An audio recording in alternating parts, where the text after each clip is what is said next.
தீபாவளி நெருங்கிய நிலையில் சந்தைக்கு வந்த புதிய வகை பட்டாசுகள் என்ன? பட்டாசுகளின் விலை நிலவரம் எவ்வாறு உள்ளது?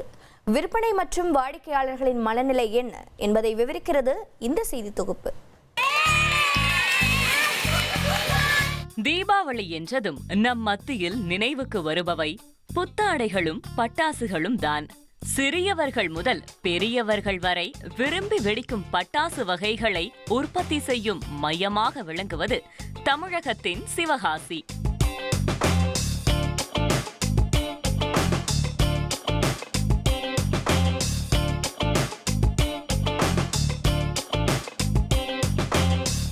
நாட்டின் மொத்த பட்டாசு தேவையில் 90% சிவகாசியில் மட்டுமே உற்பத்தி செய்யப்படுகிறது. பசுமை பட்டாசு வகைகளை மட்டுமே வெடிக்க வேண்டுமென உச்சநீதிமன்றம் உத்தரவிட்டதால் பிஜிலி, சக்கரம், புஸ்வானம், லக்ஷ்மி வெடி, குருவி வெடி, மத்தாப்பு, ஆட்டோ பாம், உயரே சென்று வெடிக்கும் ஃபேன்சி ஷாட் என பல்வேறு விதமான பட்டாசுகள் தயாரிக்கப்படுகின்றன.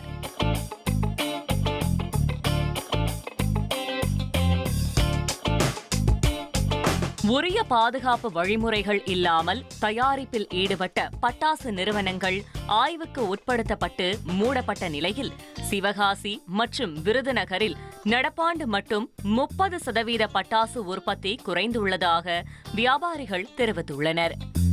மூலப்பொருட்கள், விலையேற்றம் உள்ளிட்ட பல்வேறு காரணங்களாலும் உற்பத்தி குறைவு காரணமாகவும் நடப்பாண்டு பட்டாசு விற்பனை கடந்த ஆண்டை காட்டிலும் 5 முதல் 20% வரை உயர்ந்துள்ளதாக வியாபாரிகள் கருத்து தெரிவித்துள்ளனர். இப்ப லட்சுமி, குருவி, புஷ்பானம், சங்கு சக்கரம் இதெல்லாம் பாத்தீங்கன்னாலே போன வாட்டியோட இந்த வாட்டி எல்லாமே 2 ரூபா எக்ஸ்ட்ரா தான் இருக்கு. சிவகாசியில் ஒரு சில ஃபேக்டரி சீல் வச்சதுனாலையும் அவங்க பண்ண தவறுனாலையும் நிறைய விஷயத்துல கொஞ்சம் பட்டாசு சென்னைக்கு வர முடியாத பட்சத்தில் இருக்கு. கொஞ்சம் கம்மியான பட்டாசா வந்திருக்கு, ரேட்டு கொஞ்சம் ஹெவியா இருக்கு. இதனிடையே மக்களை கவரும் வகையில் இந்த ஆண்டு சந்தைக்கு புது வரவாக கதாயுதம், ட்ரோன், ஹெலிகாப்டர், துப்பாக்கியிலிருந்து சீறி பாயும் ராக்கெட் என கலர்ஃபுல் பட்டாசு வகைகள் புது வரவாக சந்தைக்கு அறிமுகமாகி உள்ளன.